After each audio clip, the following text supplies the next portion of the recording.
Oke, nah tadi udah dibaca nih ya. Matius 6 ayat 1 sampai 4. Kita mau khotbah di situ, berarti langkah pertama apa? Eksegesis. Kamu ngerti benar. Eksegesis itu apa? Berarti kamu mencari, menemukan mutiara di dalamnya. Sehingga kamu yang kasih ke orang itu adalah mutiara. Kamu menemukan obatnya. Dan kamu berikan berarti obatnya nanti. Ya, kamu mencari apa? Spiritual meaning-nya, teorianya. Bahkan mencari apa tuh teologianya. Kalau kamu dapat itu, berarti kamu bisa bagikan ke orang. Tapi kalau kamu nggak dapat apa-apa, ya, cuma ngambil punya orang, nggak ngerti apa-apa, kamu mau bagikan apa? Nah itu, makanya penting eksegesis dulu. Kamu harus sampai menemukan apa? Eksis. Kan, teorinya. Kan, tapi apa? Teologianya.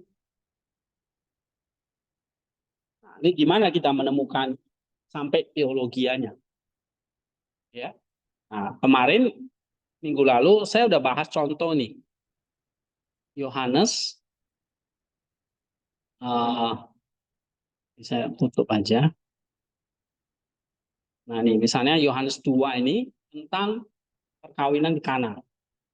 Ya kan? Nah, ini udah bahas. Nah, ini sekarang ada contoh homilinya ini dia. Nah, kita mau lihat nanti bagaimana dari eksegesis dipindahkan ke homili. Ya, mudah-mudahan ini bisa selesai. Oke, sekarang kita cepat. Nih, kita mau ini yang 4 lapisan makna dan ini ada 2 ini. Yang pakai 5 tahap, yang maksimus, partisipatoris.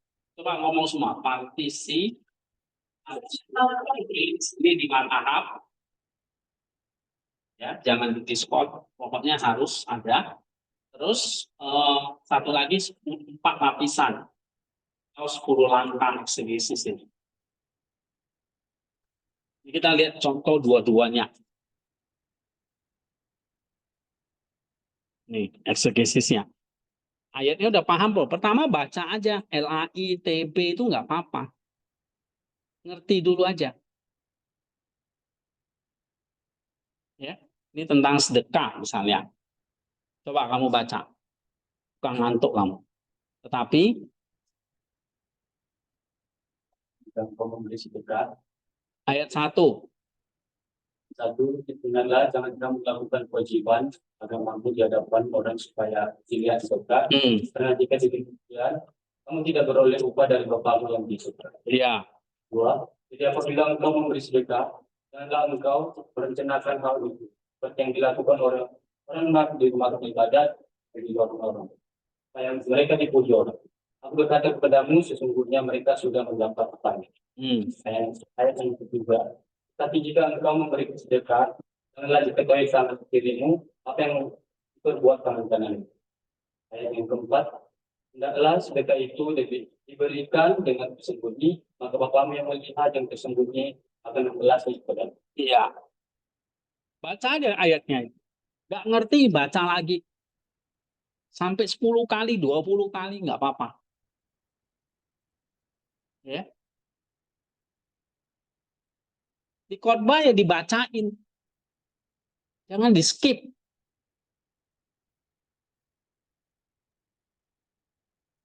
Oke. Nah, ini sudah dibaca. Sekarang mesti ngapain? Berdasarkan teori ini apa? Kita masuk ke lapisan yang pertama. Nah, inilah namanya sarkik, literal, dan historical meaning. Artinya makna historisnya apa? Makna literalnya apa? X-nya. Ya. Sarkik itu berarti kulitnya, dagingnya.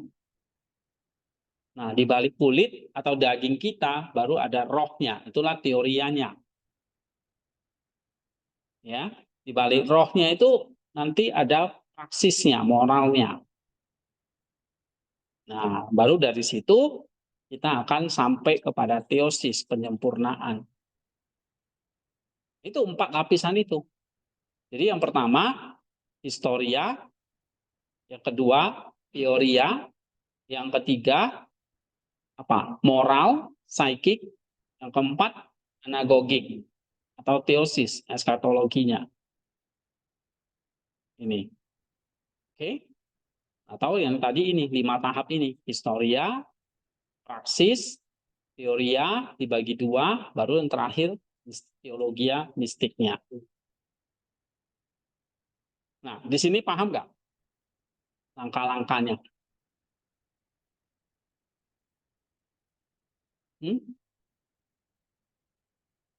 Ada pertanyaan? Ini saya ngajarin ulang sekaligus buat semua, tapi harus bisa.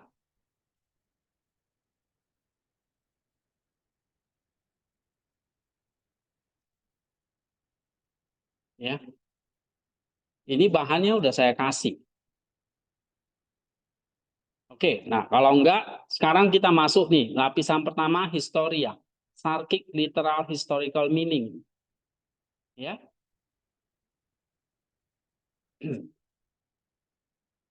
Teks aslinya, ya, ini. Oke, kopi Yunaninya aja. Dan seterusnya lah, ya. Tinggal lihat di Bibleworks. Oke? Nih. Struktur teksnya, nah, bangun. Ayat 1 misalnya. Ini sebuah prinsip tentang kebenaran. Ayung mengenai praktik kebenaran. Ya. Contoh negatifnya berarti menunjukkan jalan yang salah. Ini jalan orang yang munafik. Contoh positifnya apa? Tangan kiri tidak tahu. Ya kan? Tadi di sini dikatakan. Nah, baru nanti di sini terjemahan literalnya. Kamu ngerti teks Yunaninya? Oke. Jadi kalau di teks Yunani itu kan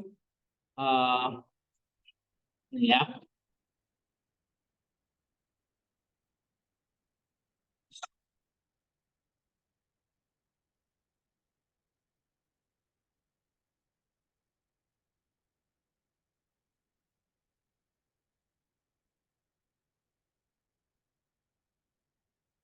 Nih. Oke. Nah, kamu lihat di sini diagramnya. Nih, misalnya 1, 2, 3, 4. Ya. Nah, jadi yang pertama ini adalah perintah, peringatan umum. Ya, di sini dikatakan waspadalah akan kebenaranmu, jangan melakukannya di hadapan manusia untuk dilihat oleh mereka. Jika tidak, upah tidak kamu miliki dari Bapamu yang di surga. Nah, ini satu peringatan umum. Yang kedua, kasih contoh yang negatif.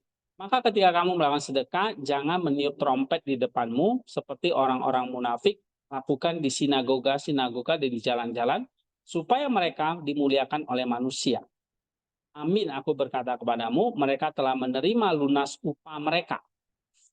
Nah, ini satu contoh negatif.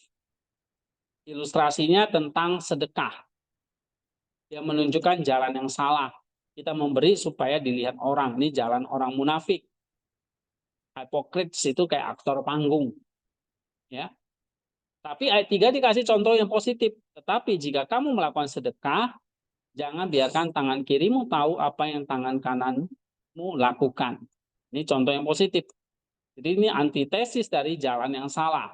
Disajikan dalam sebuah hiperbola yang kuat, tangan kiri tidak tahu. Baru ayat 4 apa?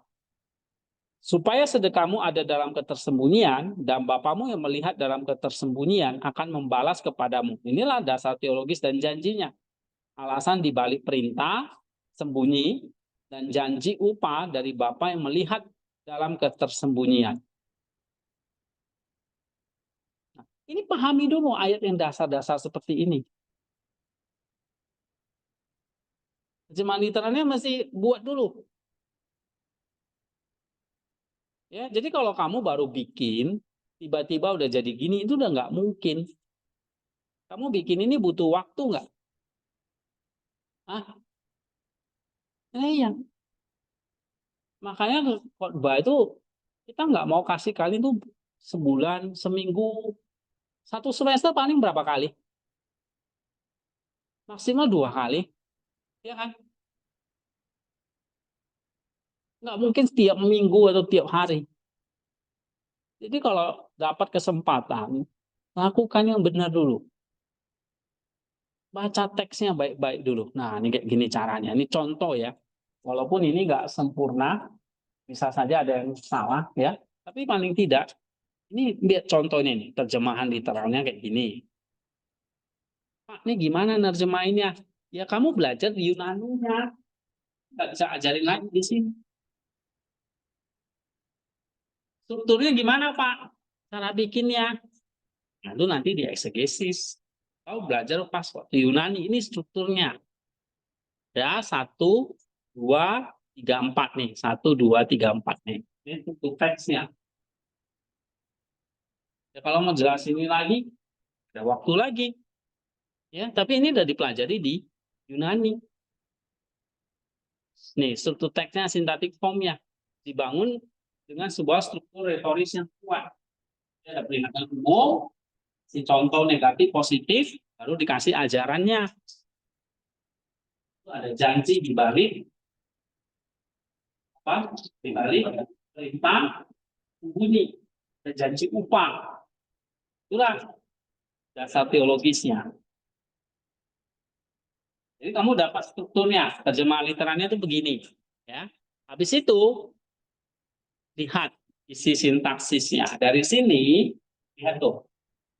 Peringatan ini mengontrolkan 2 arena ya, 2 penonton, 2 upah. Sama orang suka memberi ditunjukin, itu arena publik. Penontonnya manusia, ujiannya fana, upah pujian fana. Ya. Yang kedua, arena tersembunyi. Penontonnya siapa? Bapak. Ya kan? Upahnya surga. Sementara kalau yang buka publik, upahnya apa? Pujian fana. Yang nonton manusia. Itu namanya teks itu dipadatkan jadi sebuah namanya isi sintaksis. Nah, konteks historisnya apa? Teks ini adalah bagian dari khotbah di bukit. Ya, Yesus sedang mengajar murid-muridnya tentang kebenaran. Kayak Sunai. Maka di ayat yang pertama itu dikatakan ini tentang kebenaran nih. Waspadalah akan kebenaranmu, jangan melakukannya di hadapan manusia untuk dilihat oleh mereka. Ya. Jika tidak, jadi di sini bukan cuma hanya soal sedekah. Sedekah itu contohnya, tapi perbuatan yang lain juga begitu. Melakukan sesuatu, jangan suka pamer gitu. Nah, oke. Coba ini. Yesus sudah mengajar murid-muridnya tentang sebuah kebenaran yang melampaui standar para ahli Taurat dan orang Farisi, tapi memberi sedekah, berdoa, berpuasa, gitu kan? Adalah pilar kesalehan Yahudi pada abad pertama. Hanya Yesus singgung ini. Doa, tentang puasa, satunya lagi tentang sedekah. Itu semua dibahas di Matius pasal 5 ayat 7 itu. Salah satunya dia bahas tentang sedekah. Namun praktik ini rentan diselewengkan menjadi ajang pamer kesalehan untuk dapat status sosial dan kehormatan. Dalam teks literal tadi kan ada istilah meniup trompet ya. Itu bisa jadi sebuah hyperbole atau merujuk ke satu praktik nyata di beberapa tempat. Orang munafik atau hipokrites ya, secara literal berarti aktor panggung seseorang yang memakai topeng, gambaran yang sangat ajam. Hanya pakai istilah aktor panggung yang main sandiwara di panggung itu namanya hipokrites. Sekarang itu jadi artinya apa? Orang yang pakai topeng, ya, gambaran yang sangat tajam, menghina atau menyinggung orang yang suka meniup trompet itu, suka pamer itu. Nah ini konteks historis ya, ini kan kamu bisa dapat dari buku-buku atau belajar studi PL, studi PB misalnya. Oke, nah ini historisnya. Jadi kamu lihat dalam historisnya dia kamu harus melakukan banyak hal ini. Lihat teks aslinya, lihat struktur teksnya, lihat terjemahan literalnya, isi sintaksisnya, konteks historisnya. Ya. Atau yang simpel itu seperti ini. Historianya ya udah. Sekarang saya pakainya misalnya ini. Historia itu adalah apa sih? Kenapa kok kita mau baca ayat harus historia dulu? Kenapa? Kok nggak bisa langsung cari makna teologinya aja, Pak? Kok harus kenal teksnya dulu? Repot amat. Kenapa? Coba nih baca. Alasannya ini ya. Coba kamu, Neti.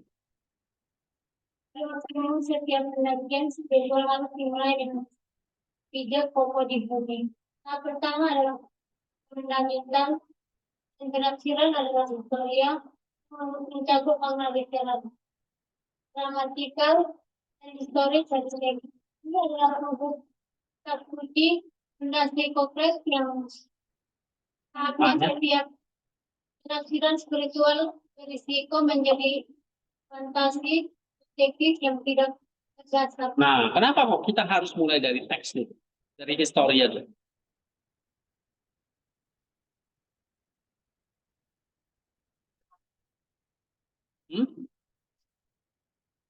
Kenapa harus mulai dari teks aslinya dulu? Maximus bilang apa?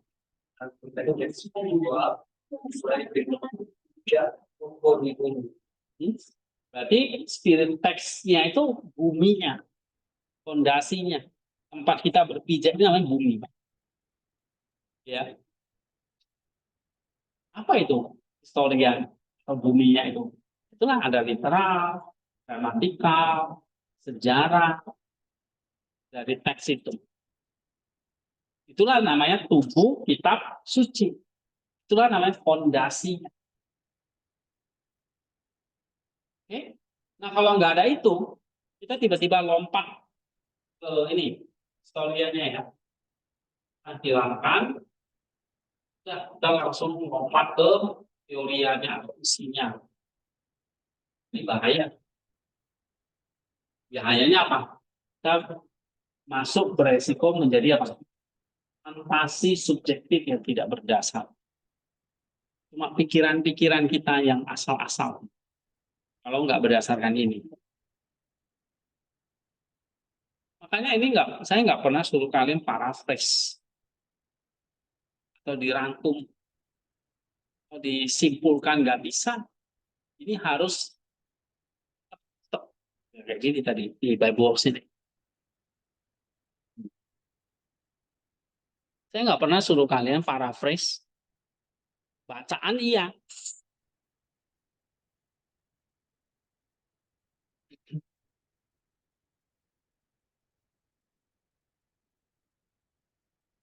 Ya kan? Nah, ini bisa ini diparaphrase. Nggak ada satu kata pun yang mereka potong. Kalau paraphrase, kamu kan motong-motong gitu. Nggak ada. Nggak bisa diringkas nih. Harus seperti itu. Supaya kita nggak terjebak ke dalam fantasi. Ya, fantasi subjektif. Kira-kira. Ya. Kamu melakukan siapa ya orang yang di situ ya munafik itu ya. Nah, kamu mulai berfantasi nih, oh si Joko nih. Nah, nggak ada nama Joko di dalam teks ini. Nah, kita tuh seringkali itu begitu.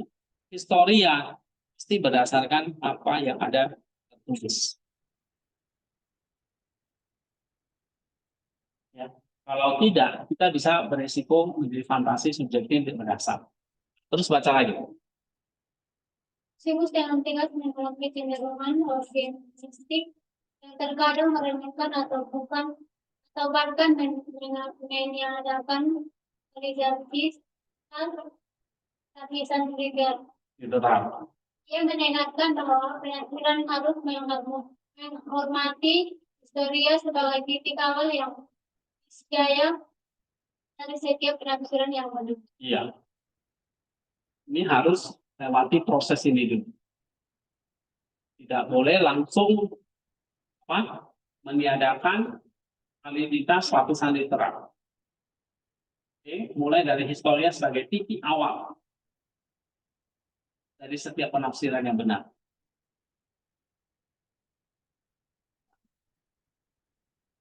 Kamu mau khotbah dari Matius 6 ayat 1-4, kamu ngerti nggak historianya?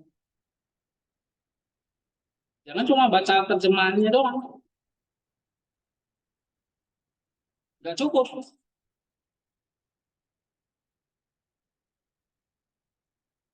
Ya.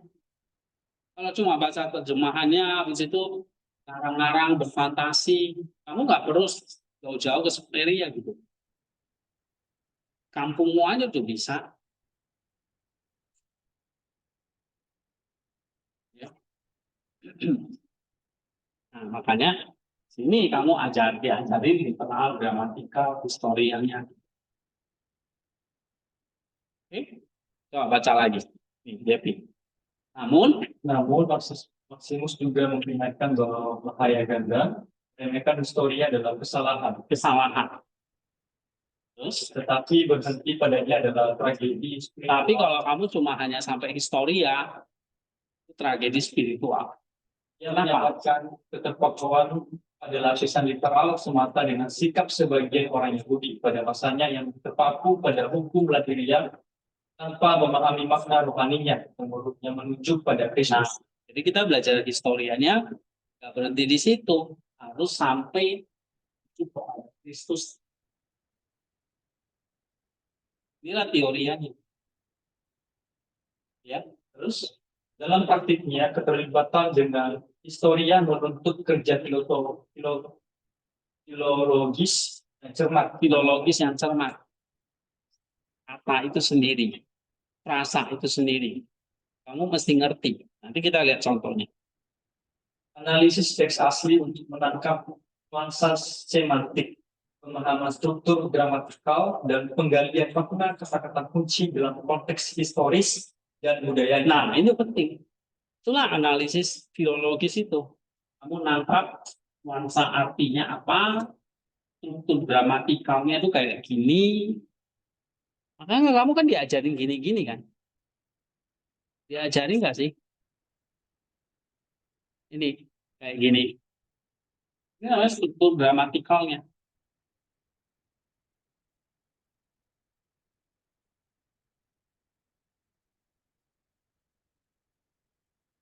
Nah, terus apalagi penggalian makna dari kata-kata kunci. Nggak mungkin, nggak bisa juga semua. Karena kamu khotbah, mau tujuannya khotbah, kan bikin buku atau komentari. Nah, itu perlu setiap kata. Tapi di sini ya ambillah beberapa kata kunci dalam konteks historisnya. Jadi jelas kata sedekah itu penting, ya kan? Kata kunci. Hipokrit itu penting, kata kunci. Terus Bagi Maximus, historia adalah pintu gerbang, bukan tujuan akhir. tujuan akhir. Terus Ia adalah lampin yang mengukus sang logos. Tugas penafsir adalah untuk dengan hormat membukanya agar dapat bertemu dengan pribadi yang ada di dalam iya, seperti kain lampin yang membungkus bayi Yesus, Tuhan kita sebagai seorang penafsir di sini, kita buka kain itu supaya bertemu dengan pribadi yang ada di dalamnya.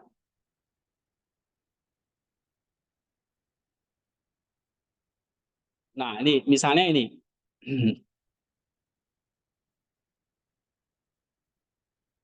Nih, historia dari Matius 6 ini ya. Nah, ini saya pakai model yang ini, yang lebih simpel. Jadi narasi dan analisis filologisnya.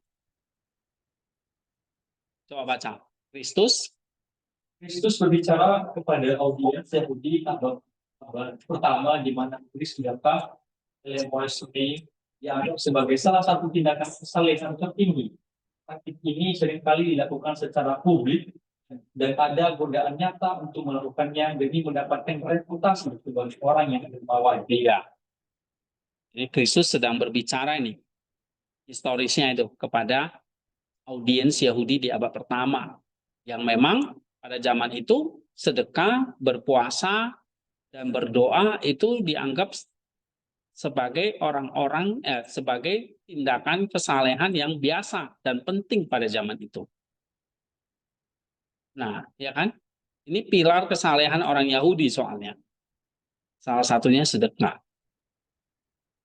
Nah, maka Yesus di sini menegur, memberi peringatan. Nah, lalu analisis logis teks-teks kuncinya ini, misalnya nih, kebenaranmu, ya, coba baca. Kebenaran atau tendi kawisnen emon. Dalam ayat 1, kata yang digunakan bukanlah sedekah, tetapi kebenaran atau kesalehan. Ini adalah istilah umum yang mencakup semua tindakan wajib. Memberi sedekah adalah contoh pertama dari kebenaran ini. Iya. Jadi kata kebenaranmu, bahasa Yunaninya apa? Ten dikaiosune humon. Ya kan? Kebenaranmu. Nah, kamu cari apa arti kata ini?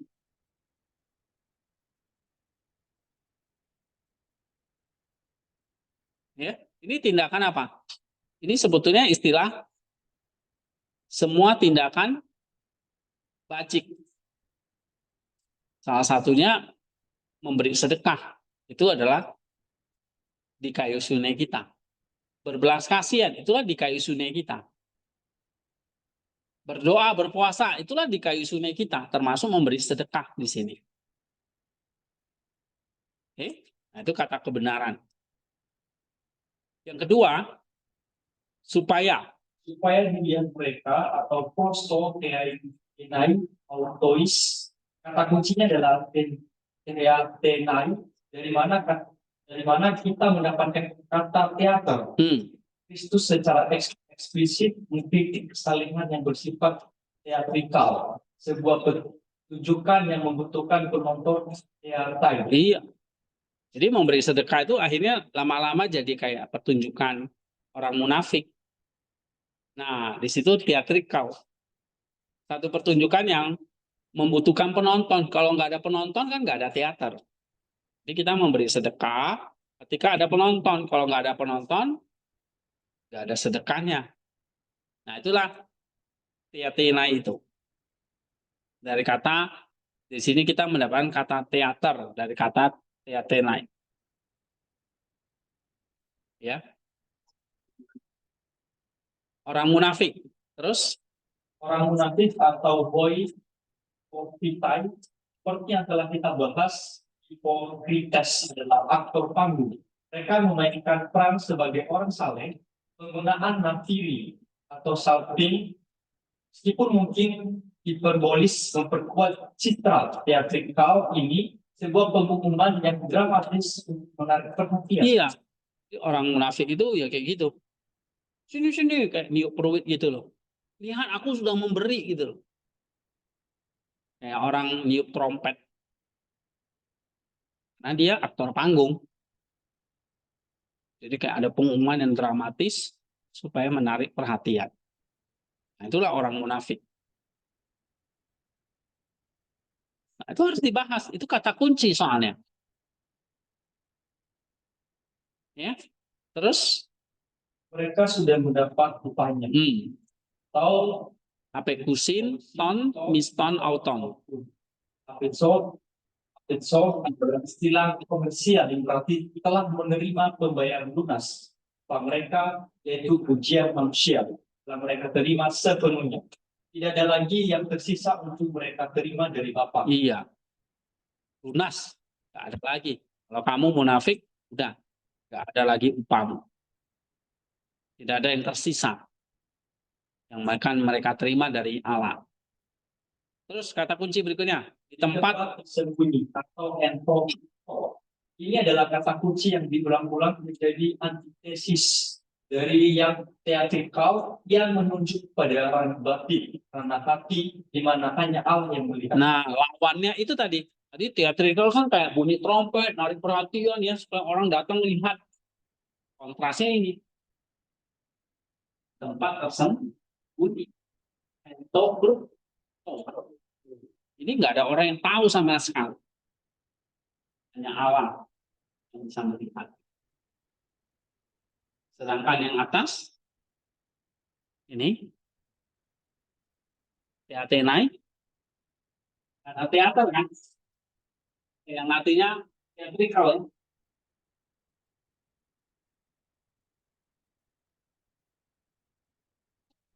Kesalehannya itu sifatnya apa? Teatri, supaya ada penonton gitu. Kan ada orang yang kayak gitu, suka cari perhatian, caper, istilah orang sekarang. Itu teatenai. Nah, kamu coba melakukan ini, kira-kira lapisan 1 aja kamu sudah mulai ngerti nggak? Sini ngomong apa? Nah, kamu coba narik kesimpulan. Oh, saya ngertinya, ternyata Tuhan tuh mau kasih gini. Kebenaran kita, hati-hati nih. Bisa 2 arena ini. Satu, kita bisa terjebak, berbuat benar, memberi sedekah tadi, untuk ditunjukkan ke arena publik. Hasilnya, tidak ada penonton. Kan? Tapi upahnya ya, punya pujian fana. Tapi yang kedua, arena yang tersembunyi.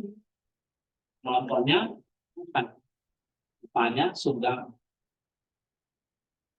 Kan kamu dapat ini. Ya kan? Kontennya. Nah, ini namanya tindak kontennya.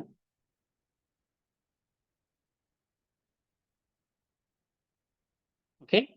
Nah itu kalau kamu bisa, ini namanya historia yang simple. Ini yang simple aja, ini nggak terlalu ribet ini. Nah, ya, atau yang kayak gini.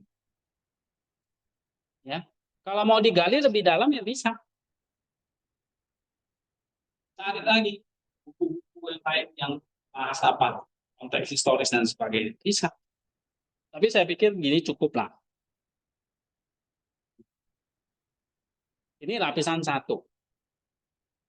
Baru dari situ kita masuk ke lapisan 2. Apa lapisan 2? Lapisan 2-nya apa?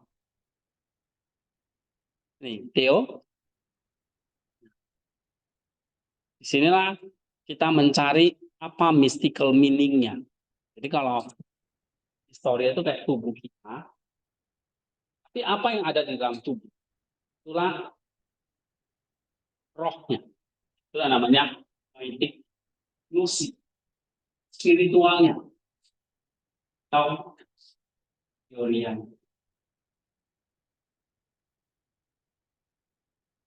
Ya, itu dia berlindung di balik teks. Jadi teks yang kamu kutip ini ada apa? Rohnya. Ada apa? Noetiknya. Ada spiritualnya. Dan mystikalnya. Dari 4 ayat ini. Oh, ini bukan cuma 2 arena pertunjukan orang saleh dengan orang munafik. Orang munafik suka show off, ya kan? Tunjukin. Kayak di trompet itu narik perhatian. Kayak dia lagi main teater. Lagi yang tersembunyi. Cuma itu ya. Cukup kalau kamu nonton itu. Tapi di balik itu sebetulnya kita membaca.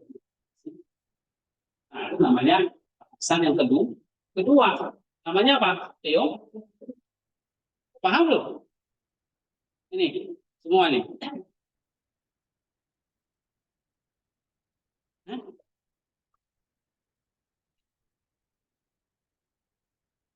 Kalau kamu nggak mencintai kayak gini-gini, untuk apa kamu ke sini?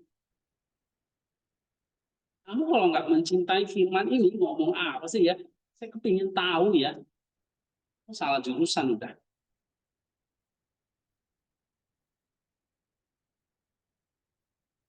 Kalau kamu nggak kepingin tahu nih Tuhan ngomong apa, penasaran saya. Maksudnya apa ini ya?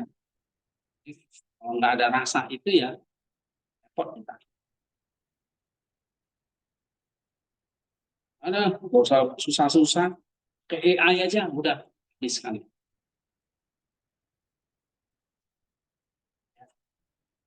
Nah, apa yang mau diomongkan Tuhan? Kamu pikir dulu, di structure ini. Pikiranmu dulu apa? Baru nanti pikiranmu didukung oleh data-data dalam kitab suci. Itulah Christ centered. Dan juga tulisan dari para bapak gereja. Saya sudah kasih loh dari kitab Kejadian sampai Wahyu. Bapak gereja saya sudah kasih, ini nggak ada yang pakai. Nih, misalnya kalau Matius, ya kan ada.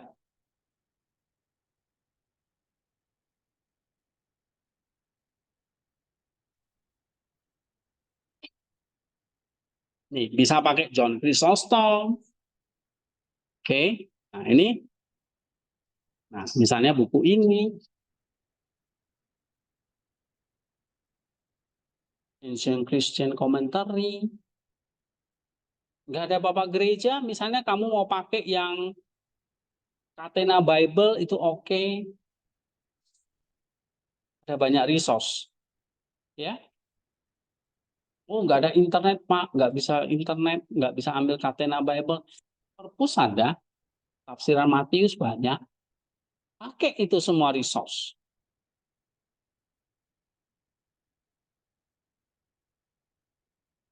Oke. Nah, jadi lihat ya. Ada deep structure, ada Christ center, ada equity. Tiga-tiganya harus bersinergi. Harus bisa bersinergi antara pikiran kita manusia yang terbatas ini. Mau kamu sehebat apapun melakukan deep structure, sehebat apapun kamu melakukan taksonomi, kamu limited, kamu terbatas. Ya. Kamu itu terbatas dan banyak dosa, gitu. Makanya Maximus mengatakan harusnya praksis dulu. Di teks yang kamu baca, kamu mau khotbah tentang sedekah, kamu praktekin dulu.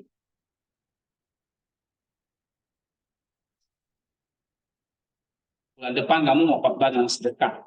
Kamu bulan ini coba praktekin dulu. Nah, itu namanya yang kedua praksis. Sini. Setelah histori apa? Yang kedua. Praksis. Ini yang 5 tahap. Yang 5 tahap masuk ke praksis. Praksisnya apa? Misalnya apa? Nih contohnya.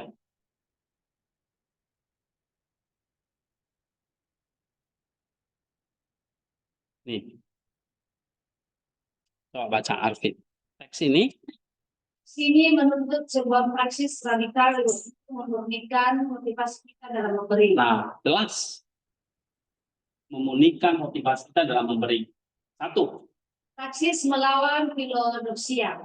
Perintah untuk memberi secara tersembunyi dalam praksis asketis untuk melawan penyakit filodoksia atau cinta akan pujian. Cinta akan pujian. Ya. Secara konkret, ini berarti secara sadar memilih untuk tidak menceritakan perbuatan baik kita, menolak keinginan untuk mendapatkan like atau pengakuan, dan menentukan kepuasan dalam tindakan itu sendiri, bukan dalam reaksi orang lain. Nah, itu kamu narsis, nah, perlu bertobat. Ya. Yang ke toilet aja pun di videoin, nah, gitu, nah, perlu bertobat. Filodok, siap. Si Helmi ada prakteknya. Kalau nggak ada, kamu nggak bisa masuk mana? Yo, kosong, sinus. Jadi, tapi kan saya bisa kok, udah bisa. Kamu diberi umur yang panjang bisa. Kecuali tiba-tiba besok kamu mati gitu kan. Selesai.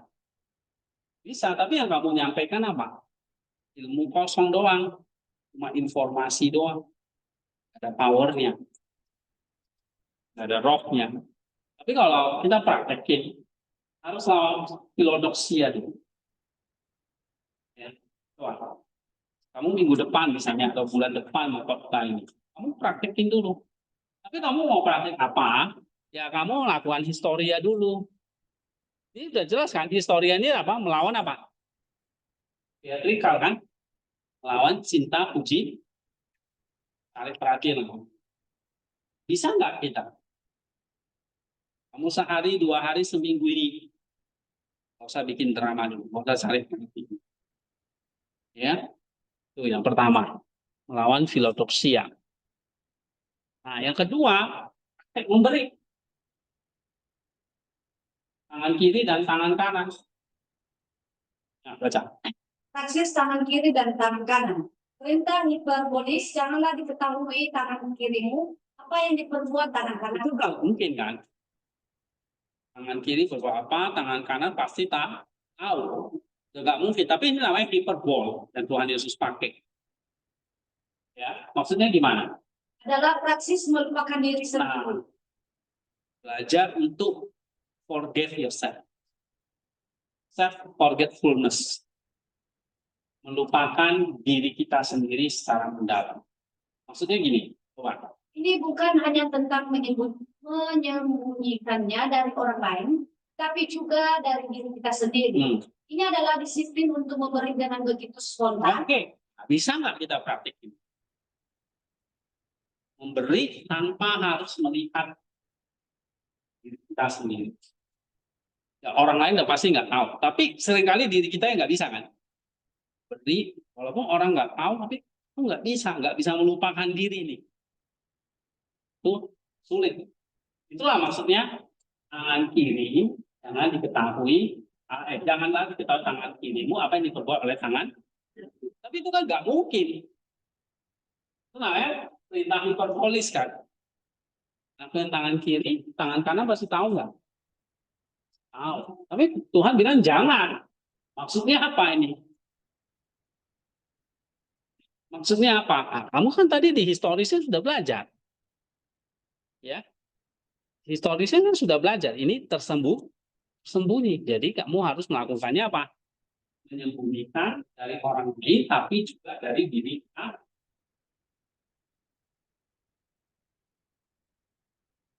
Terus? Dan tanpa pemberi, sehingga kita bahkan tidak berhenti untuk memberi selamat pada diri sendiri. Ini adalah perjuangan melawan ego yang selalu ingin mencatat poin-poin kebaikan kita. Nah, bisa nggak? Praktikkan 2 hal ini.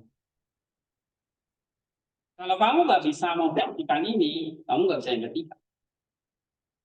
Nggak bisa melihat jiwanya dari teks itu apa. Itu Maximus.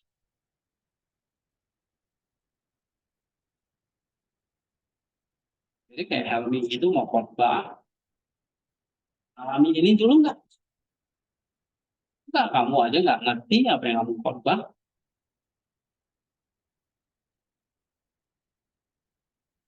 Ya.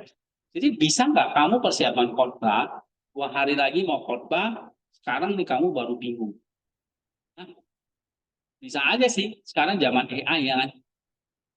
Nggak usah 2 hari, 1 jam juga udah beres. Benar nggak? Tapi bisa nggak melakukan kayak gini? Yang dituntut oleh Maximus bisa? Nggak mungkin kan? Jadi kalau mesti praksis dulu, minimal harus berapa kali kamu siapin khotbah? Nah, misalnya nih, mau khotbah tentang Matius 6 ini.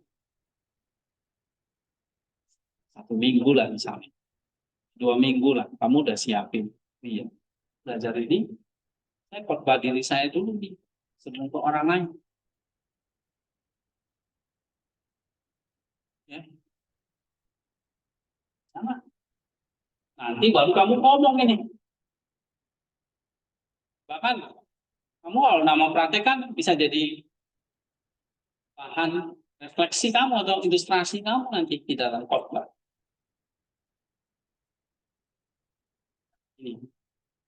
Ini 2 praksis. Mesti kita kerjakan dulu. Oke, tapi kalau pakai hermeneutik ini ya bisa juga langsung kamu cari apa teorianya.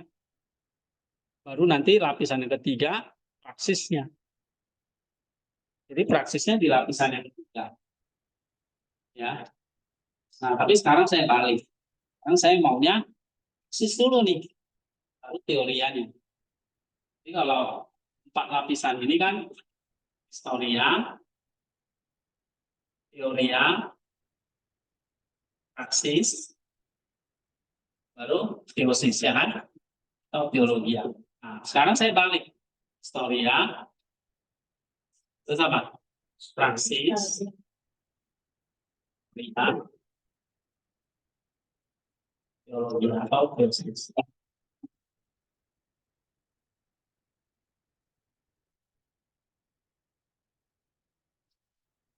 Oke, anggaplah kita pakai yang ini dulu ya, teorianya sekarang.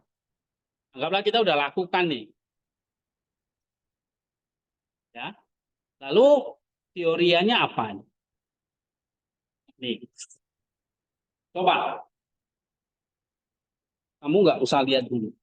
Kira-kira apa yang mau diajarin teorianya?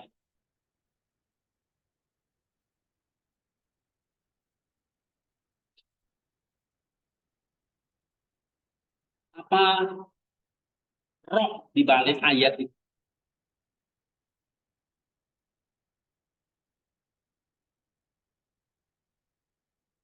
Ada yang bisa jawab?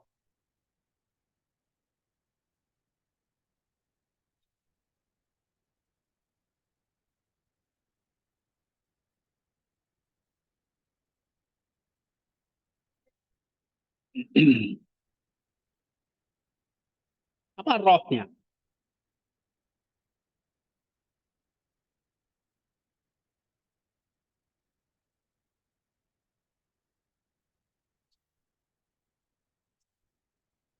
Coba ya, kita baca ya.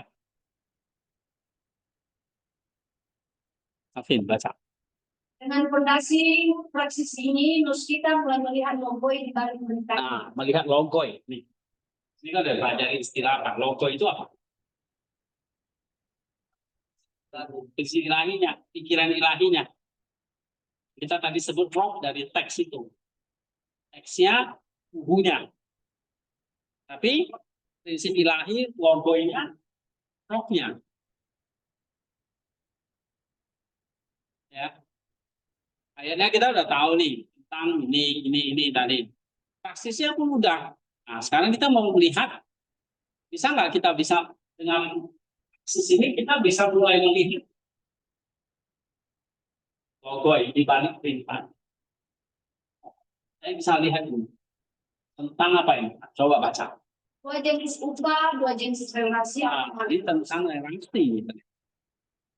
2 jenis upah. Terus Teks ini secara alegoris menyajikan 2 model relasi dengan Allah. Model pertama adalah relasi majikan hamba bayaran. Dalam model ini kita bekerja atau melakukan perbuatan baik dan mengharapkan upah atau misto dari sang majikan. Jika kita sudah mengambil upah kita dari penonton manusia, sang majikan tidak berutang apa-apa lagi. nah, itu yang pertama tadi, yang tadi teatrikal tadi. Sang majikan nggak berutang apa-apa lagi, karena kita sudah ngambil upahnya. Sang penonton udah bayar kita gitu. Teatermu selesai, udah penonton pulang. Kamu pun udah dapat bayar. Tapi ada relasi yang kedua. Model kedua, Pak. Model kedua adalah relasi bapak anak. Dalam model ini kita bertindak bukan untuk mendapatkan upah, tetapi karena kasih dan karena natur kita sebagai anak. Upah kita bukanlah sesuatu yang eksternal, melainkan persekutuan dengan sang Bapa itu sendiri yang melihat dan bersuka cita dalam tindakan kasih anaknya. Nah, ternyata ini apa? Memberi itu salah satu contoh. Orang harus tertentu apa yang mau diajarkan? Apa yang mau diajarkan sebetulnya? Model relasi bapak dan anak. Yang kita bertindak bukan untuk mengharapkan upah, tapi apa? Karena kasih, karena natur kita memang sebagai anak. Upah itu bukan sesuatu, karena sesuatu yang eksternal, dikasih hadiah gitu ya.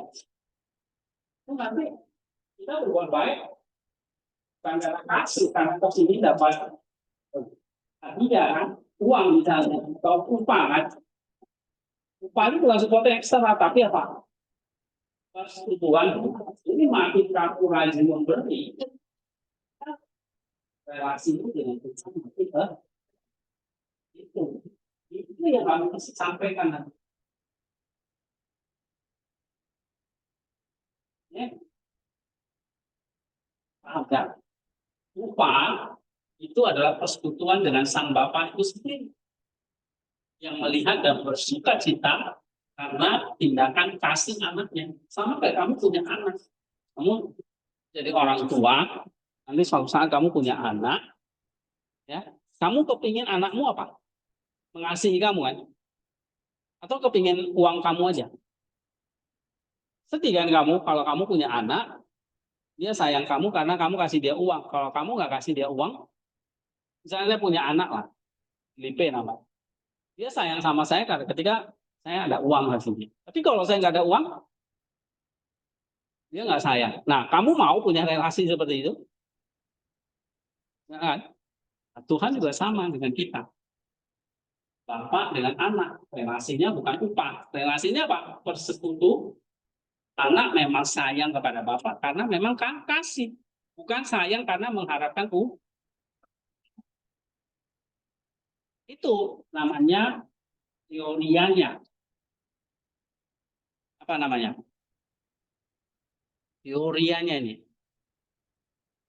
Kamu harus bisa melihat itu. Jadi kamu melihat ayat ini, karena kamu akan lihat apa?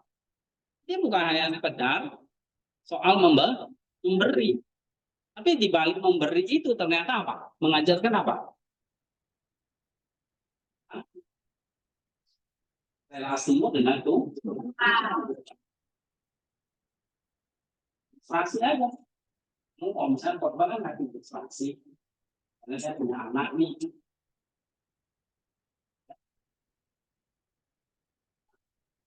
Itu pneumatike teorianya. Berikutnya apa? Nih, satu lagi. Coba baca. Interioritas sebagai bait suci baru atau tipologis. Perintah untuk bertindak di tempat tersembunyi adalah sebuah logos tentang pergeseran pusat ibadah. Dalam perjanjian lama, pusat ibadah adalah bait suci fisik di Yerusalem. Kelihatan. Maka orang-orang Farisi itu doa di mana kelihatan. Karena memang masih ada bait suci fisik. Kristus melalui ajaran ini memindahkan pusat ibadah ke tempat tersembunyi di dalam hati manusia. Misalnya kayak kita melakukan memberi, berpuasa, bersedekah, itu nggak boleh. Sekarang pusat ibadahnya bukan lagi bait suci fisik yang kelihatan, tetapi di mana? Itu kamu harus sampaikan nanti. Ya. Terus? Hati menjadi bait suci yang baru, ruang Maha Kudus di mana perjumpaan otentik dengan Bapa terjadi, jauh dari keramaian dan pertunjukan eksternal. Nah, poin satu, relasi. Yang kedua, tentang hati manusia.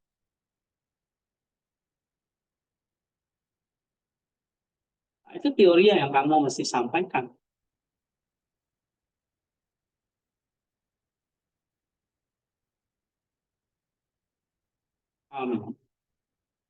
Ya.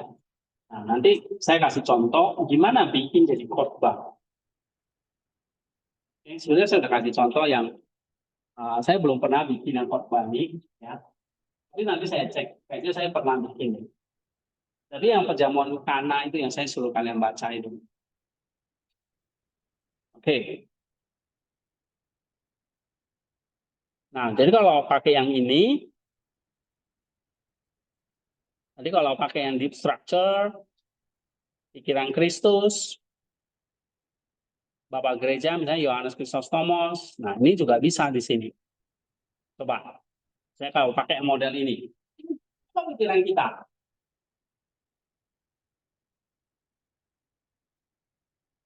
Misalnya kita akan mikir ini, oh ini soal motivasi. Ya, soal motivasi. Teks ini membongkar mengapa dibalik apa. Pertanyaan dasar, untuk siapa engkau hidup? Untuk siapa engkau berbaik? Inilah konflik di dalam diri manusia antara dua tatapan manusia dan tatapan Allah. Ini pikiran kita, pikiran penafsir itu bisa macam-macam ya. Kalau kita baca ini kayaknya masalah motivasi. Kalau kita memberi, motivasinya harus benar. Jangan mengharapkan pujian ya kan. Jangan mengharapkan dilihat orang. Jadi Tuhan ajarkan, lakukanlah di tempat yang tidak dilihat orang. Sampai tangan kirimu tahu apa yang dilakukan oleh tangan kananmu. Ini pertarungan motivasi. Gak apa-apa. Kamu tuliskan aja apa yang menjadi pikiran kamu. Jadi kalau pakai model ini. Oke?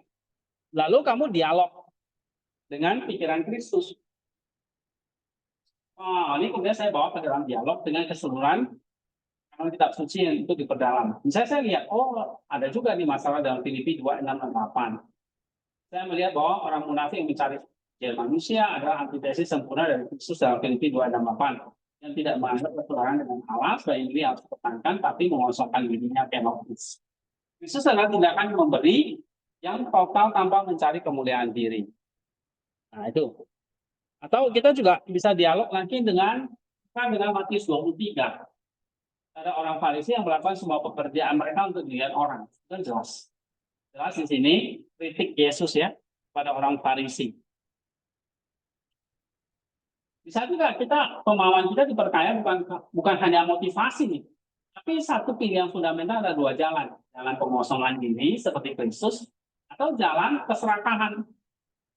Next-nya akan kemuliaan si munafik. Nah, ini teks-teks ini kita bisa kutip. Terus tambah dengan apa yang dikatakan oleh Bapak Gereja, misalnya dengan Kostom.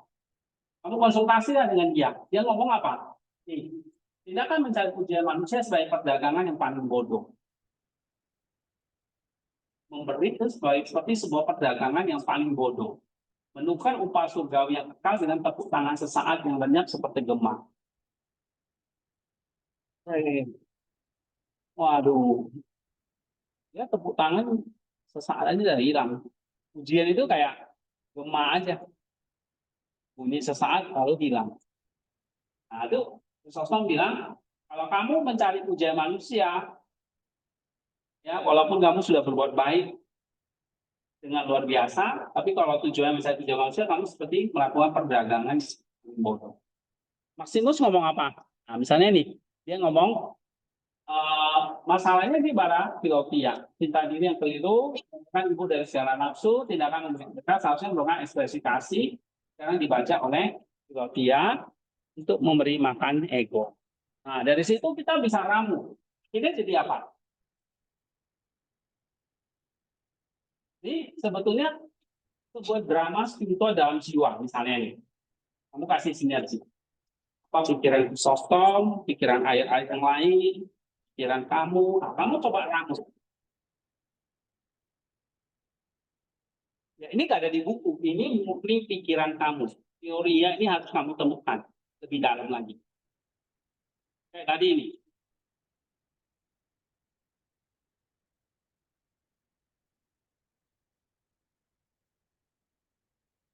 Kalau kamu nggak melakukan teorinya, bisa dapat poin-poin ini. Nah, ada orang di sini. Jadi kalau ditanya dijawab blow on. Ya, ini kalau kamu nggak lakukan ini, bisa dapat poin ini. Gitu. Ini kamu khotbah ya biasa-biasa aja, nggak ada isinya. Oke? Atau kamu kalau melakukan ini, kamu akan dapat poin ini. Coba baca. Kita. Kalau spiritual yang dua, yang menggambarkan orang berbeda yang sifat Allah, yang menghasilkan bukti ketuaan dan iman. Dan kita yang berpusat pada diri sendiri, yang berasal pada manusia dan hanya menuai tambahan budaya manusia, kita tindakan menjadi sebuah arena di mana kita memiliki jalan khusus atau jalan yang Nah, kamu dapatnya ini. Kalau kamu nggak melakukan teori, kamu bisa dapat poin ini. Hah? Tentang sebetulnya kalau pakai ini pertarungan di dalam jiwa kita. Memilih kehendak yang berpusat pada ego atau kepada jalan Kristus yang kenosis itu. Nah, ini kan poin lagi kan. Yang kamu nggak akan pernah bisa dapatkan kalau kamu nggak melakukan eksistensi. Ya, kalau tiba-tiba kamu bikin homiletik tanpa melalui ini, ya kamu nggak bisa dapat kayak gini.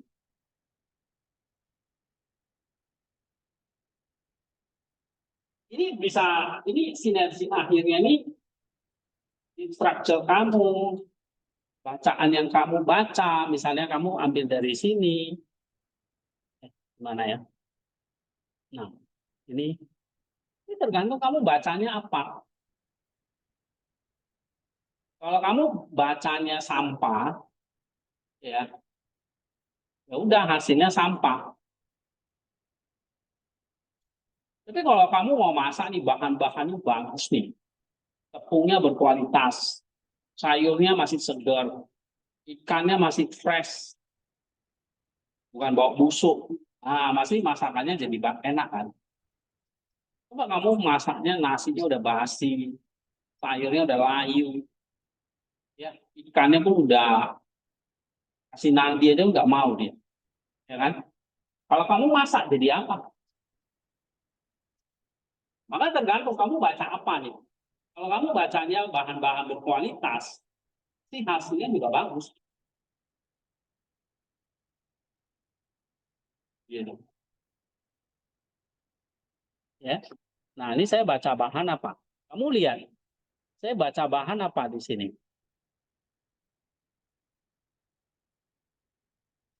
Hmm. Hmm. Saya baca bahannya apa misalnya? Nih, bacanya cuma sosok.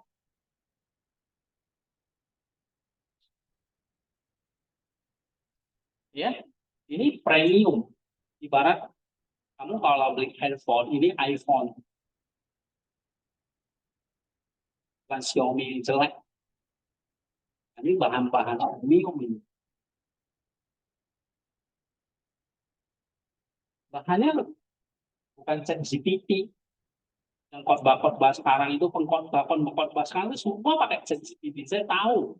Begitu muncul di slide itu saya sudah tahu itu ChatGPT semua. Baca buku-buku ini.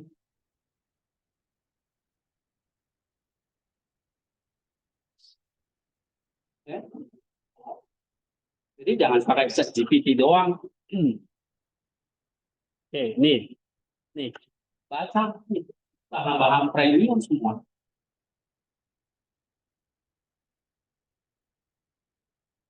Nah, jadi kamu sekarang lihat, bisa lihat perbedaannya. Udah kelihatan nggak dalamannya yang kedua ini? Hah? Udah kelihatan? Teorianya udah kelihatan ini. Nah, baru dari sini kamu coba rumuskan teologinya apa, konsep teologinya apa. Kita ini ngajarin kita tentang teologi hati dan tentang upah. Dua hal. Itu coba baca. Despita. bagian manusia berkemudian. Allah adalah dia yang melihat yang ini adalah doktrin dan tahu bahwa realitas sejati terletak di dalam hati atau hadiah, bukan pada kepentingan. Nah, ini. Jadi masalah hati. Ya. Jadi hati itu apa?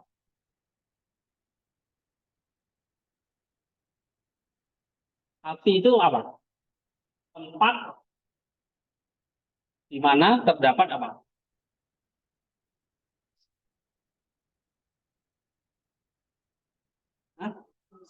halmu yang sejati itu di mana?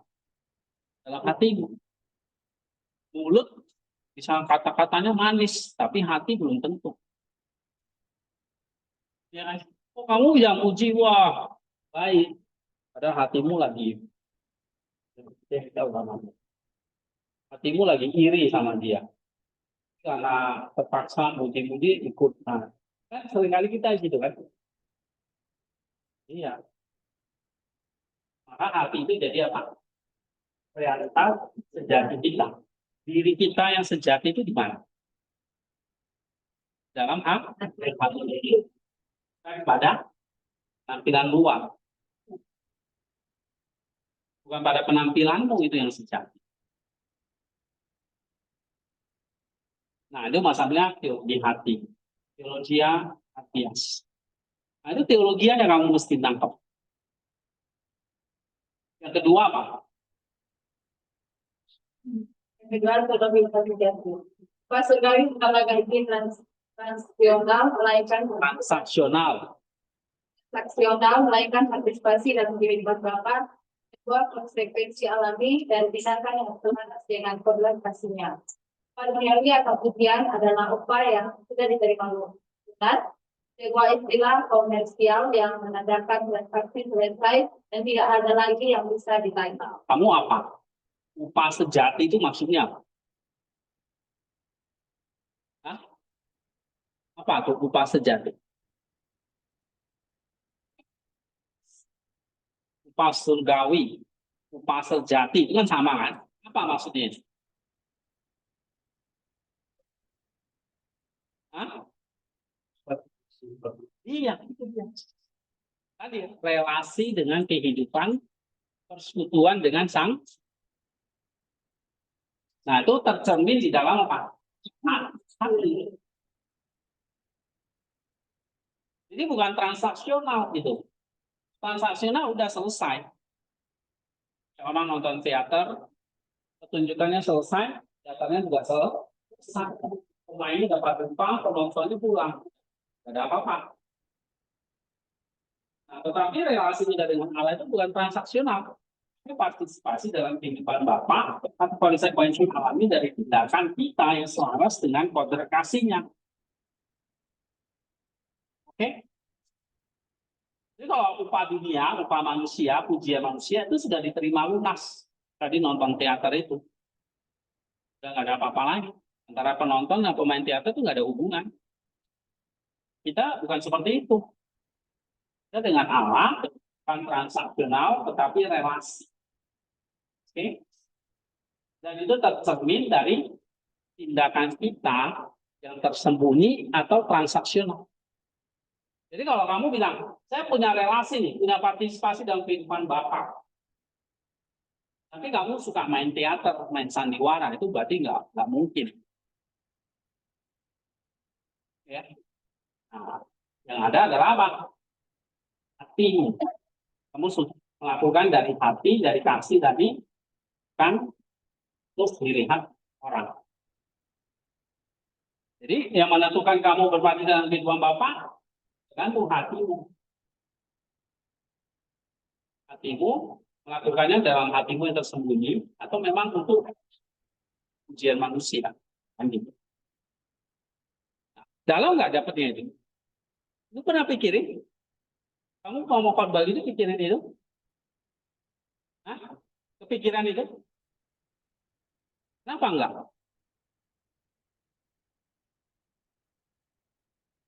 Kenapa enggak, Elmi?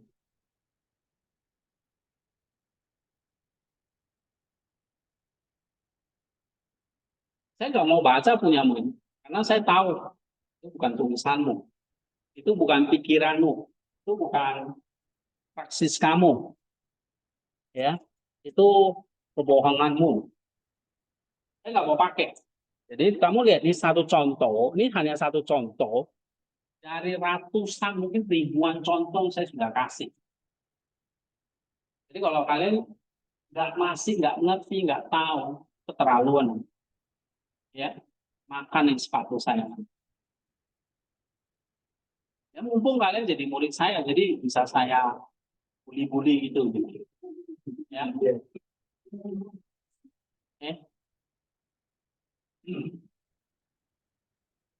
Ini kan nggak ada orang tua kalian yang bilangin aja. Patah tangan, patah kaki kalau boleh. Yusuf ini matanya dicongkel. Tukang tidur.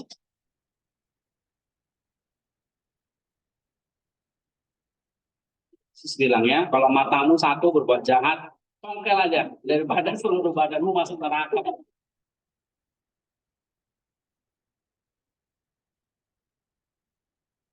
Oke, coba khotbah dari ayat itu. Menarik, kamu cari apa teori ya? Apa betul matanya dicongkel? Ya, aku praktekin dulu, praksisnya dulu. Oke, ini contohnya yang tentang teori ya. Jadi kalau model ini, kamu lihat, inisiasi dulu dengan pikiran sendiri, dialog dengan pikiran Kristus, lalu teguhkan dengan pikiran gereja ya. Nah, baru nanti dapat sinergi akhirnya. Lalu dari situ kamu rumuskan konsep teologinya, ya, dan refleksinya apa? Biasanya saya mengatakan 3, reproof, correction, dan instruction. Buat kamu sendiri. Nih, coba baca lagi. Nih, Elna. Nyatakan kesalahan. Yang keras. Nyatakan kesalahan. Teks ini kerusuhan dulu, menyanyi setiap kali aku melakukan makanan, posting di media sosial atau bahkan berdoa dengan sedikit harapan agar orang lain yang lihat dan berpikir baik. Aku ditegur karena seringkali aku adalah simulasi itu. Nah, jadi dari teks ini, dari situ kamu personalnya refleksinya apa buat kamu? Kesalahan kamu apa yang kamu tegur? Nah, ini kalau pakai model ini. Oh, sini ternyata menelanjangi setiap kali aku pelayanan. Aku kepingin dilihat orang, memposting media sosial, bahkan berdoa pun diposting dan sebagainya, ya. Nah, ditegur karena itu. Nah, itu harus ada. Ini misalnya ini contoh. Ya. Ini kan personalnya nanti orang bisa beda-beda. Oke. Nah, memperbaiki kesalahannya apa? Kelakuannya apa? Correctionnya. Lagi. Perbaiki kelakuan atau kemudian aku dipanggil untuk secara aktif menganalisa motivasi itu. Sebelum berpindah, aku harus bertanya, untuk siapa aku melakukan ini? Untuk kemudahan siapa? Aku harus berjuang untuk mengalihkan fokus dari penonton manusia ke satu-satunya penonton yang penting apa itu. Nah, dari situ aku mulai nih. Biar mau melakukan itu, aku mulai. Untuk siapa ini aku lakukan? Nah, itu memperbaiki kelakuan ya. Terus mendidik dalam kebenaran. Jadi dalam kebenaran atau instruction, aku diajar bahwa jalan Kristus adalah jalan ketersembunyian, jalan kehendak hati. Kebenaran sejati tidak perlu berteriak untuk didengar, ia bekerja dalam kehidupan seperti diri. Iya. Itu mendidik dalam kebenaran. Baru setelah itu masuk aplikasinya, moralnya. Nah, ini baru praksisnya. Jadi kalau di sini kan praksisnya nomor 2 nih. Ya, ada 2, praksis filodoksia dan praksis melupakan diri sendiri. Nah, kalau ini misalnya apa? Hal-hal praktis yang bisa kita lakukan.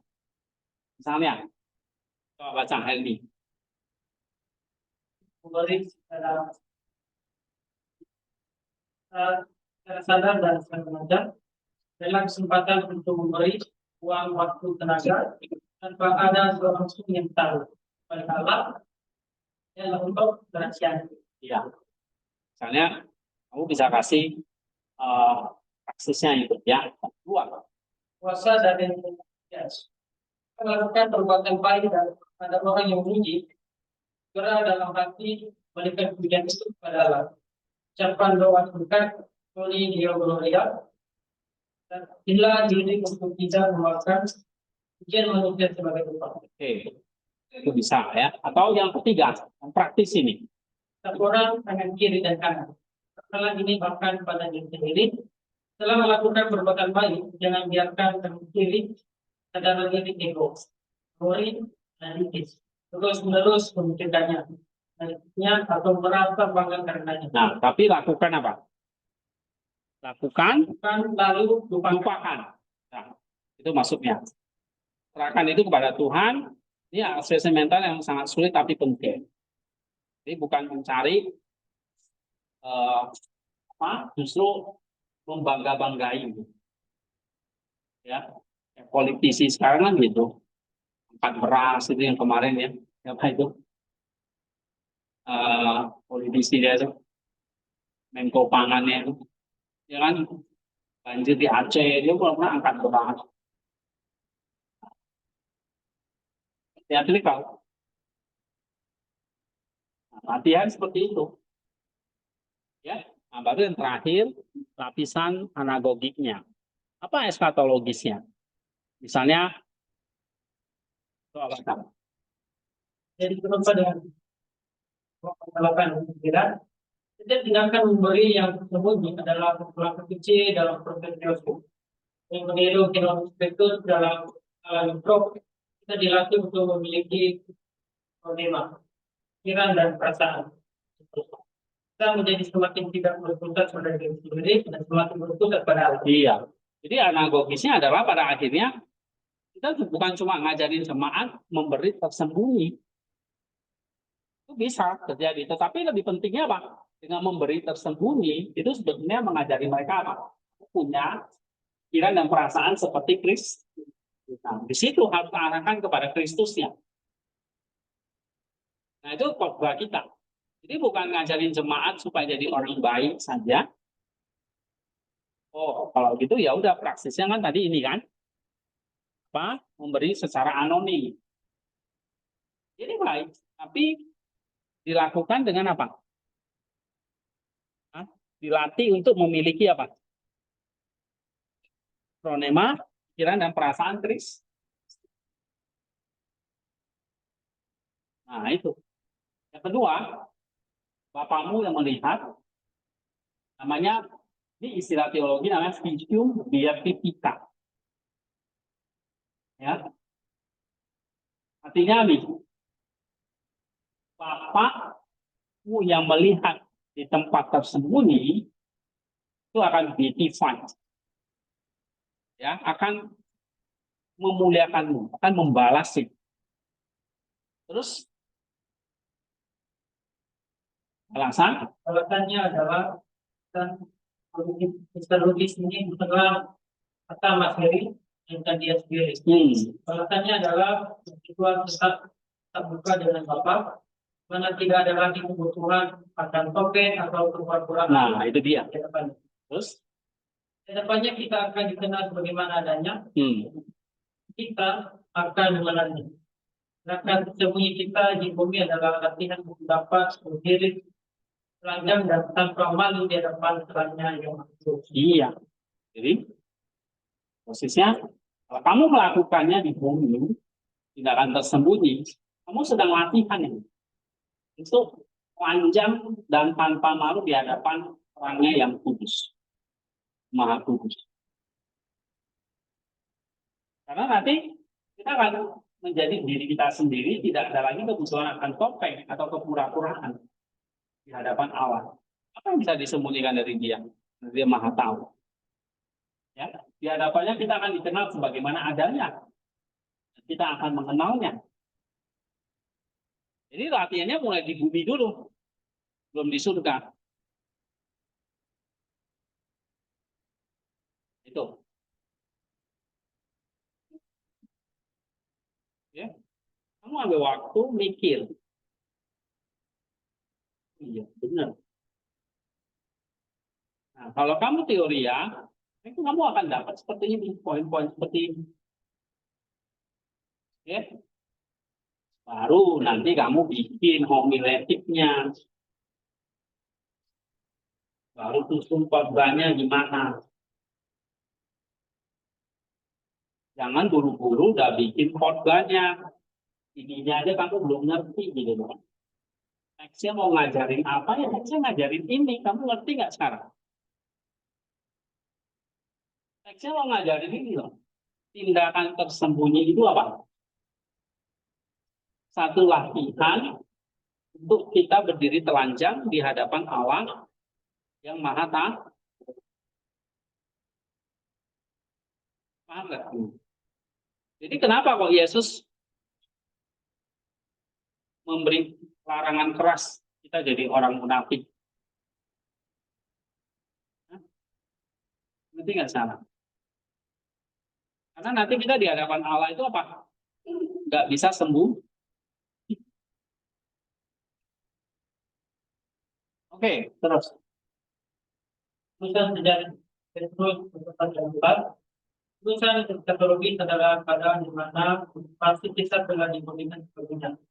Di mana tidak ada lagi celah antara apa yang kita lakukan seperti saja ada masalah. Yang kiri dan tangan kanan tidak lagi perlu dipisahkan secara total. Karena keduanya telah punya tunduk pada saat tertentu, itu kehendak apa. Perjuangan melawan kemunafikan di dunia ini adalah keputusan yang tercipta untuk melihat. Iya. Jadi lapisan keempat itu pada akhirnya ya orientasinya ini kita apa? Pada teosis itu. Nah, maka latihan dulu di dunia nih. Melawan kemunafikan di dunia, ini sebetulnya apa? Satu jalan kemudian yang mempersiapkan kita untuk menerima teosis, kemuliaan itu. Ini luar biasa ya. Kalau kamu renungkan teks itu sampai 4 lapis, kamu akan dapat mutiara-mutiara seperti itu. Tapi kalau kamu nggak pernah renung, ya, cuma maunya instan, ya, kamu nggak dapat apa-apa. Pilihanmu aja. Nanti ke depan kamu pelayanan khotbah, ya nggak ada yang marahin kamu. Justru kamu di mimbar yang marahin jemaat mungkin. Padahal kamu sendiri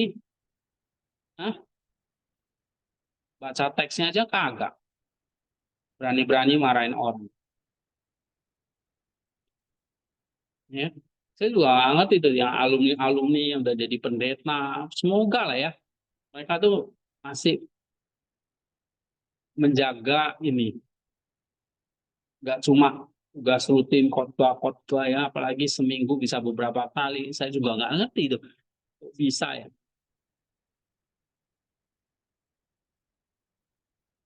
Ini baru exegesis loh. Baru saya suruh bacaannya udah 2 jam ini nggak selesai.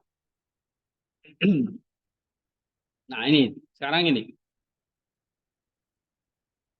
Kalau ini, saya tantang kalian sebetulnya ya, sampai menemukan spiritual kitab sucinya udah cukup. Tapi Maximus melihat logos tentang tindakan tersembunyi tadi kan, yang dalam kitab suci tadi kan, sebetulnya juga bisa kita lihat di alam sekitar, ini juga kita. Nah, ini baru. Namanya kitab alam. Oh, tapi enggak juga ya. Di tingkat 1 kan udah belajar di spiritualitas kemarin. Ada 2 logos kan. Logos dalam kitab suci dan logos di dalam kitab alam. Contoh, kita bisa amati tentang akar pohon yang tidak terlihat. Nah, itu jadi satu contoh ilustrasi. Akar pohon yang tidak terlihat sebagai sumber kehidupan. Ya. Nah, coba baca Fani. Nafsir. Nafsir mengamati sebatang pohon yang besar dan indah. Seluruh kekuatan, stabilitas, dan kehidupannya berasal dari susunan akarnya yang kompleks, yang bekerja di tempat tersembunyi di bawah tanah. Akar tidak mencari pujian. Lalu tampaknya seluruh pohon akan mati. Pada akar pohon itu mati. Ini berarti apa? Ini adalah ikon alamiah yang sempurna dari ajaran Kristus. Nah, itu. Kamu lihat akar pohon. Itulah yang diajarkan Kristus di Matius 6. Kenapa kok dia mengatakan bersembunyi, lakukan dengan sembunyi? Apa? Tindakan Tindakan kesalehan yang tersembunyi dan Berakrab dalam relasi dengan Bapa, Tersembunyi tapi harus berakrab dalam relasi dengan Bapak ya. Adalah apa? sumber sejati dari kehidupan spiritual dan berubah. Nah, gitu. Ya. Sumbernya seperti akar pohon tadi. Yang kedua, Yang kedua adalah penyerbukan yang sunyi sebagai tindakan yang dari. Penafsir merindukan seekor lebah yang berpindah dari satu bunga ke bunga lain. Tujuan utamanya adalah mencari nektar untuk dirinya sendiri. Namun dalam proses itu, tanpa ia sadari, ia melakukan tindakan memberi sedekah yang luar biasa. Ia menginginkan suatu hari memunculkan bunga-bunga untuk berbuah. Ini adalah ikon dari saksi. Tangan kiri tidak tahu apa yang dilakukan tangan kanan. Tindakan memberi yang paling murni seringkali terjadi sebagai efek samping dari kehidupan yang berpusat pada Tuhan, bukan sebagai tindakan yang diperhitungkan untuk mendapatkan. nah contoh tadi tentang penyerbukan bunga. Karena gara-gara ada apa? Lebah atau serangga ya kan gitu ya, yang suka berpindah-pindah dari satu bunga ke bunga lain. Kok bisa? Karena tanpa sadar si serangga itu bawa apa? Atau si lebah itu bawa apa? Serbuk sari. Ya kan? Pindahkan ke bunga lain, tinggal bunga itu berbuah.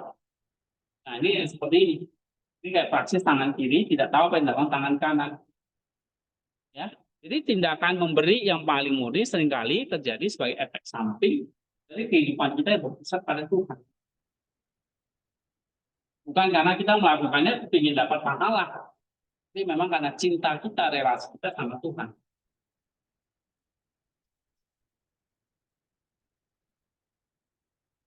Nah, itu contoh yang di alam.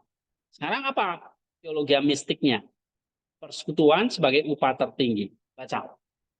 Pada puncaknya, kesini menuntut jiwa menuju pengalaman persekutuan langsung dengan Bapa. Si Bapa sebagai motivasi dan tujuan.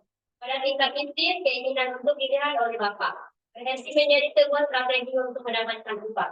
Sebaliknya, tatapan Bapa menjadi upah itu sendiri. Jiwa yang telah diturunkan tidak lagi bertindak agar dilihat oleh Bapa, tetapi bertindak dari kesadaran bahwa ia selalu berada di dalam tatapan Bapa. Persekutuan ini menjadi sumber dan tujuan dari setiap tindakan.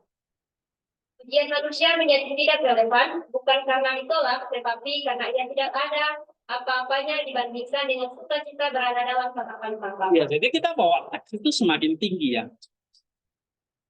Ya, semakin tinggi apa? Aku kasih tahu. Keinginan untuk dilihat oleh Bapa, keinginan untuk dilihat oleh Bapa berhenti menjadi sebuah strategi untuk mendapatkan upah. Tapi itu apa? Tatapan Bapa itu adalah upah itu sendiri. Jadi kita nggak mengharapkan lagi upah-upah, tapi apa? Dilihat oleh Bapa. Nah, ini adalah kita perlu dari satu kesadaran yang selalu berada di dalam tatapan kasih Allah. Itu teologi mistiknya. Dalam.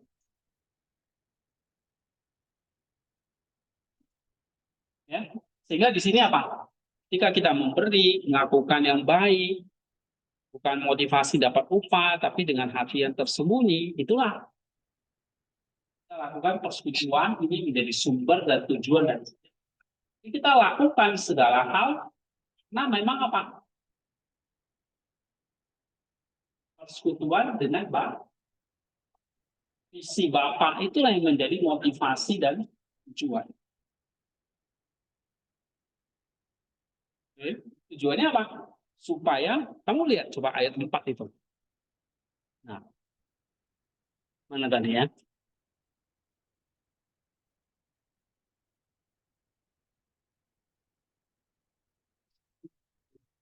Nih. Supaya Bapakmu melihat. Jadi Bapak melihat itulah visi kita dalam melakukan segala sesuatu. Cukup Bapak yang lihat, orang lain nggak. Nah, itu memang perkataan yang mudah ya, tapi sulit dilakukan. Sehingga teologi mistiknya apa? Teologi mistik kita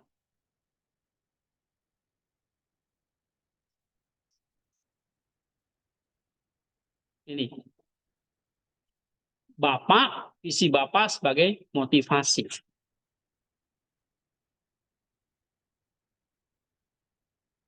Tatapan Bapak itu yang menjadi upah itu sendiri.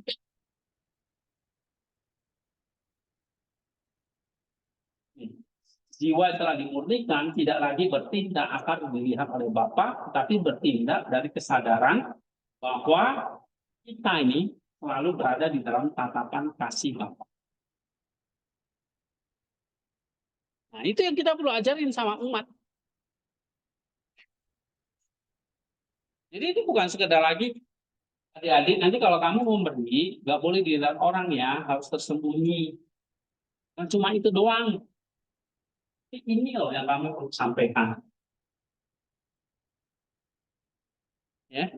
Yang kedua apa? Teologi sebagai partisipasi dalam kasih Bapa. Bapakmu akan membalasnya kepadamu. Alasan aku lebih dulu. Tertinggi bukanlah hadiah eksternal, juga mahkota dan lain-lain.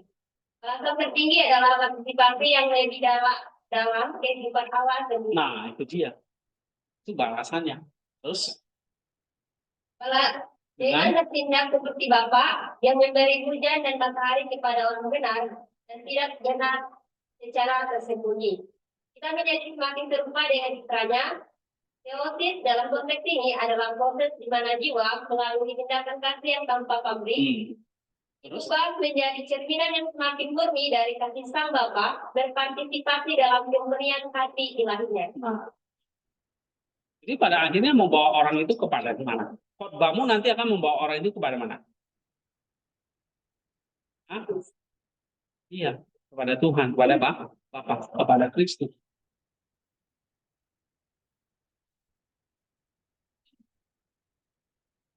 Ya. Jadi ada caranya. Nanti kalau dalam khotbah, mulai dari problem mereka, ambil mereka masuk ke dalam dunia Alkitab dulu. Lalu dari dunia Alkitab itulah bawa mereka menuju Tuhan. Gitu. Ya.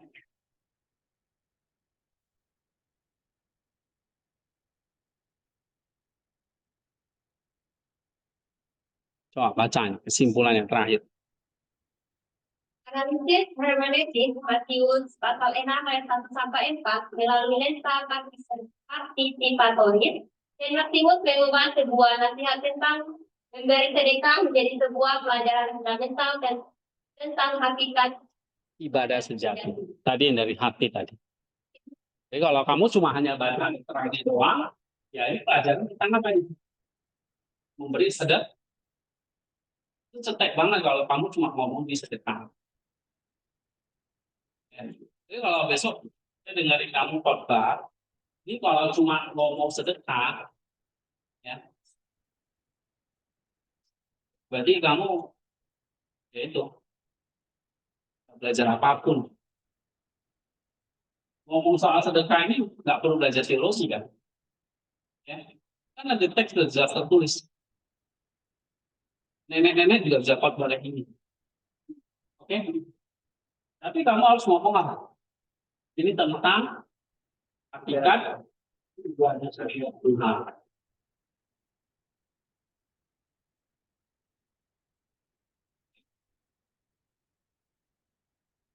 Itu maksud saya.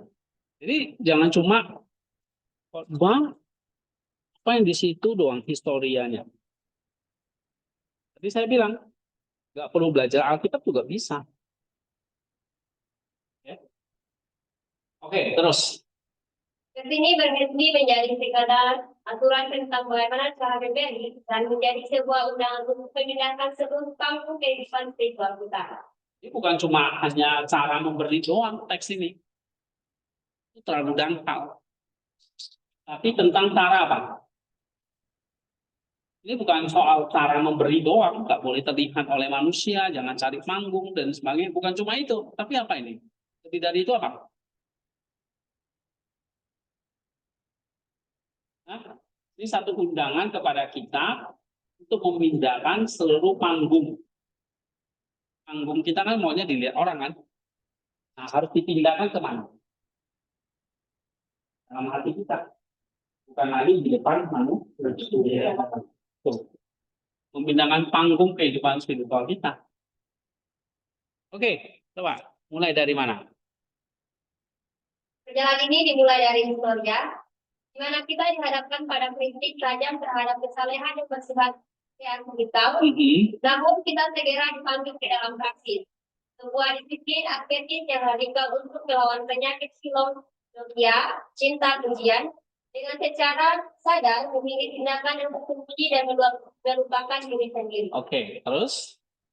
Disiplin inilah yang membuka mata jiwa kita menuju pneumatik teoria, di mana kita melihat logos yang lebih dalam. Pergeseran dari relasi majikan hamba menuju relasi bapak anak.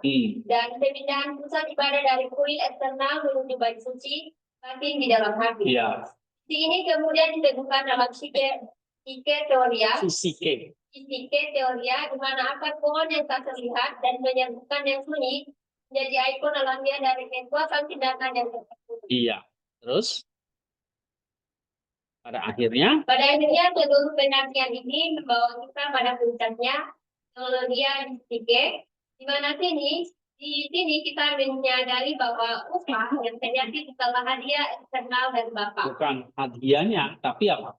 Melainkan ketentuan dengan Bapak itu. Nah, jadi nanti saya kami ya, kamu masih khotbah sampai di sini. Bisa nggak?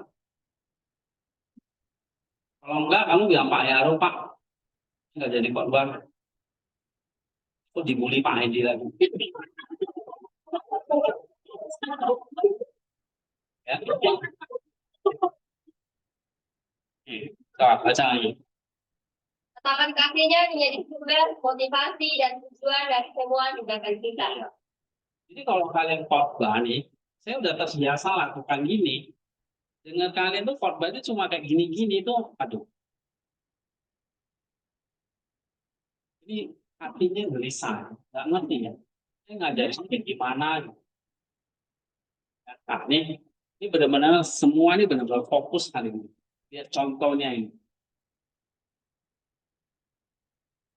Kita eksegesis saja kan dapat itu buahnya kan dalam kan. Dalam nggak ini? Hah? Dalam kan?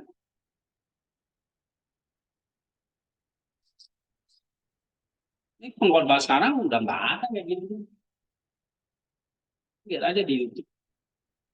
Oh, mereka semua khotbah ChatGPT doang terus nih. Nggak ada lagi gini-gini. Nggak bisa sampai ke level itu. Nah, ini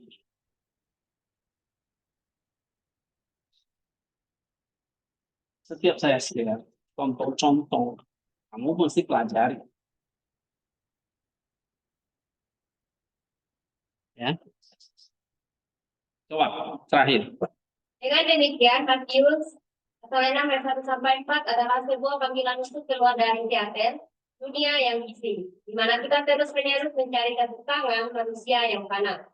Yang mengundang kita untuk masuk ke dalam bait suci, hati kita yang sunyi, tempat tersembunyi, di mana kita dapat bertemu dengan Bapa. Terus?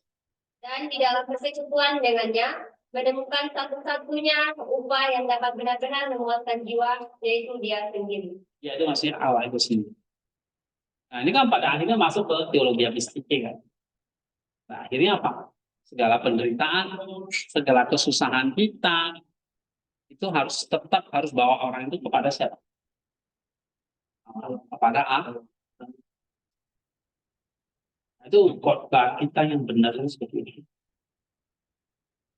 Nah, tapi semuanya dimulai kamu eksegesis dulu, pahami dulu teksnya. Baru dari situ fondasinya udah terbangun, baru kamu tinggal bangun rumahnya.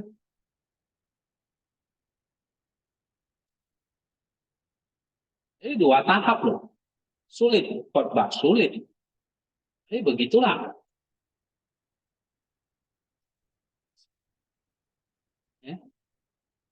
Nah, kalau kamu nggak melakukan ini tadi, tiba-tiba kamu khotbah, kamu akan dapat apa, Helmi? Nggak ada apa-apa. Apalagi kamu bikin eksegesisnya baru. Kenapa? Saya yakin.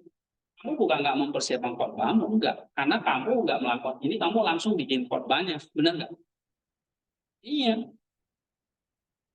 Mulai sekarang nggak boleh. Jangan. Di sini belajar yang benar dulu. Ya. Khotbah memang bukan saya yang ngajar. Ada dosen yang lebih mahir dari saya. Tapi khotbah nggak berdiri sendiri. Harus dibangun atas dasar teologi yang solid, yang benar. Nah, dari sini kira-kira kamu mau nyusun khotbahnya kayak gimana? Kamu harus pikir, ya. Saya belum pernah bikin khotbah dari sini, tapi nanti saya cari, ya. Ada pun mungkin nggak sesuai ini. Kayaknya saya ingin tunjukin, ya. Nah, cuma ada satu yang saya sudah bikin, misalnya yang ini. Ini eksegesisnya. Nah, ini khotbahnya ini. Ya, khotbah atau refleksi lah ya. Nah, nanti bisa baca. Yang tinggal satu bisa baca. Contoh. Jadi udah belajar contoh-contohnya. Sehingga ke depan kamu kalau khotbah udah tahu caranya. Nah, yang sudah ambil homiletik ini loh. Ya, dosennya ngajarnya udah selesai, dia nggak peduli lagi. Ya kan? Tapi kita di dalam ini yang dengar ini yang repot. Apa yang ngomongnya ini? Oke, yang tinggal satu break dulu. Keluar. Sekarang. Yang 1, 2, dan 3 tinggal. Ya.